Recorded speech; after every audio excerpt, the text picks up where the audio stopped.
Hello everyone. आज हम इस वीडियो में प्रोबेशन ऑफ ऑफेंडर एक्ट जो 1958 है उसका ऐतिहासिक पृष्ठभूमि क्या रही थी, विभिन्न देशों में क्या इसकी हिस्टोरी बैकग्राउंड रहा था, किस प्रकार इसका प्रचलन हुआ था, तो उसका अपन जानने की कोशिश करेंगे। तो इसके historical background of probation of offender ये अपन जानने की कोशिश कर रहे हैं। यानी जो इसकी ऐतिहासिक पृष्ठभूमि है वो किस प्रकार है, आइए स्टार्ट करते हैं। यानी ये जो भिन्न भिन्न देशों में जो परिवीक्षा अधिनियम 1958 है, ये इसकी ऐतिहासिक पृष्ठभूमि के किस प्रकार का प्रचलन हुआ था, कब कौन सी सदी में ये स्टार्ट हुआ था, इसके बारे में अपन जान रहे हैं।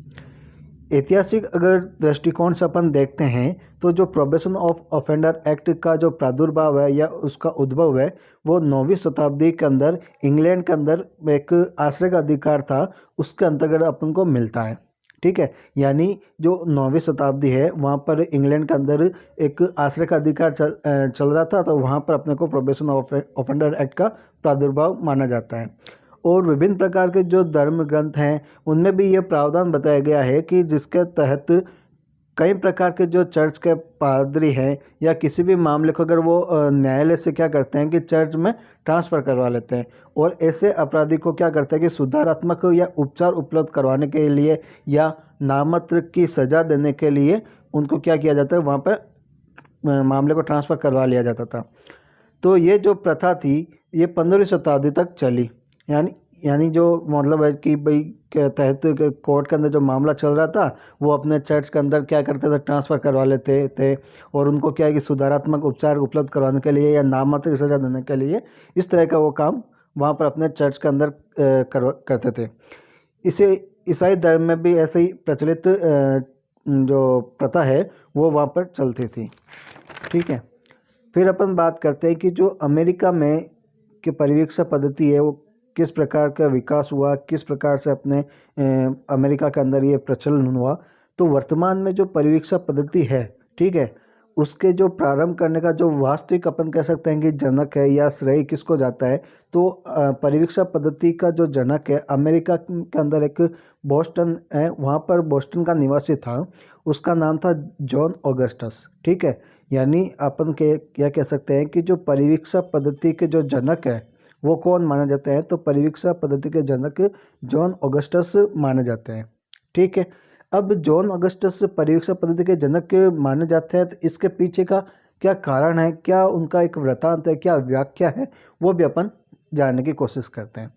तो जो जॉन ऑगस्टस परिवीक्षा पद्धति के जनक माने थे उनका एक वाक्य था, वो इस प्रकार है कि जॉन ऑगस्टस के पेशे से क्या थे, एक चर्मकार थे, और उन्होंने वह क्या करता है कि 1841 में बोस्टन की स्थानीय जो अदालतें होती थी ना, तो वहाँ पर वो क्या करते हैं कि अदालतों में से एक ऐसे ही मतलब एक अपराधी जो था शराबी, ठीक है, तो एक शराबी व्यक्ति को अपने खुद के मुचलके पर शराबी व्यक्ति को छुड़ाया। ठीक है, और किस आधार पर छुड़ाया कि भाई मैं उसको क्या करूँगा, उपचार दूंगा या उसको मैं सुधारूंगा। ठीक है, इस प्रकार उसको क्या उनके मन में यह भावना थी। तो वो क्या करते कि जो जॉन ऑगस्टस ने उसे अपने चर्मशाला में लेके आए और उसे क्या किया कि एक काम सौंप दिया। ठीक है, और वो धीरे धीरे काम करता रहा और वो शराब की लत को क्या कर दिया, भूल गया। ठीक है, और वो शराब की लत को छोड़ने लगा। इसी तरह यानी एतस्मिन पश्चात अपन कह सकते हैं कि ऐसे अनेक लोग अपराधी को जो शराबी है या महिलाओं का वेश्या हो या किशोर, उन्होंने अपराधियों को क्या करते हैं कि अपने स्वयं के मुचलके पर क्या करते हैं, उनको सुधारात्मक दृष्टिकोण से अपने चरणशाला के अंदर लाते थे और उनको सुधारात्मक प्रवृत्ति के लिए सुधारने के लिए उनको वहाँ पर चरणशाला में कुछ न कुछ काम दे देते थे और उनको उस अवसर पर रोजगार उपलब्ध करवाते या रोजगार का अवसर उपलब्ध करवाते हैं, जिससे उनकी कार्यशाला यानी जो दैनिक दिनचर्या है, जो बुरी आदत है वो छूट जाए और वह अपने जीवन को एक नए जीवन को आयाम करते हुए आगे बढ़े। ठीक है, तो वैसे धीरे धीरे कई व्यक्तियों में जो इस तरह की प्रेरणा के आधार पर वो क्या करते हैं कि परिवीक्षा का इस सिद्धांत को अपनाने लगे। यानी मतलब है कि जॉन ऑगस्टस के इस तरह के जो काम कर रहे थे वो अन्य लोगों ने उनसे प्रेरणा पाकर भी ऐसा काम करने लगे। ठीक है,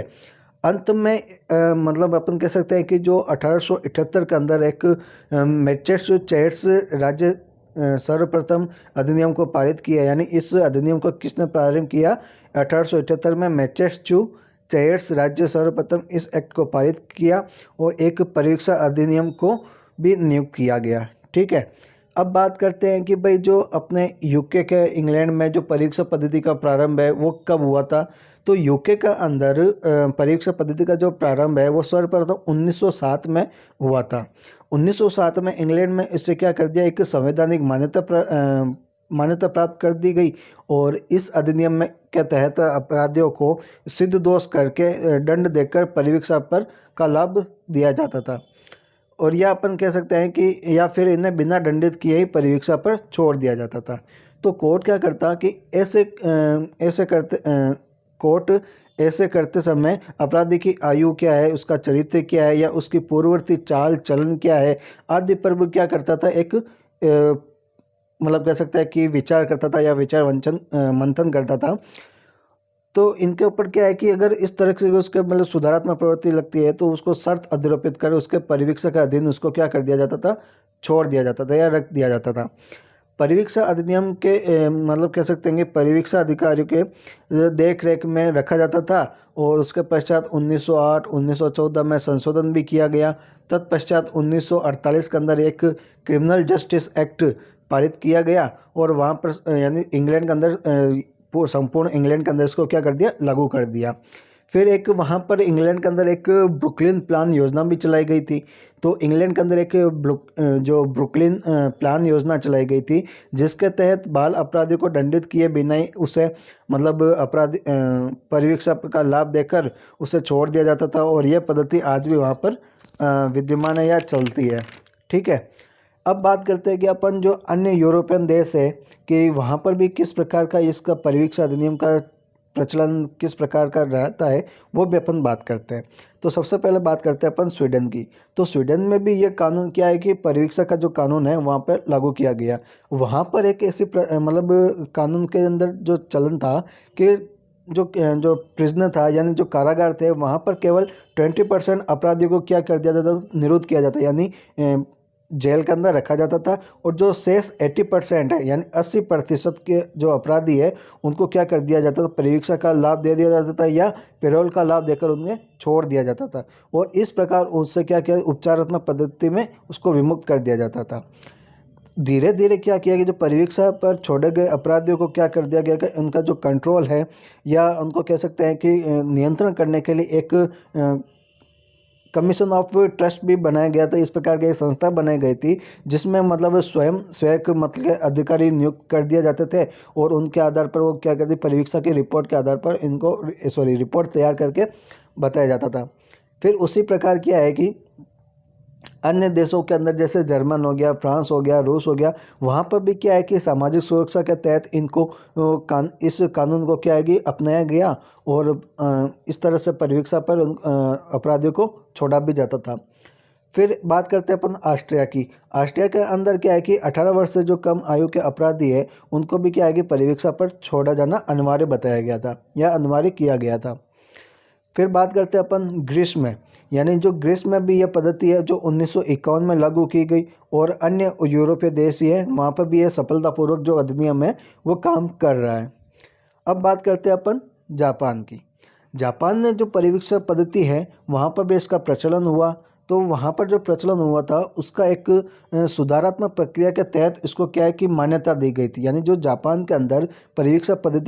पद्धति को एक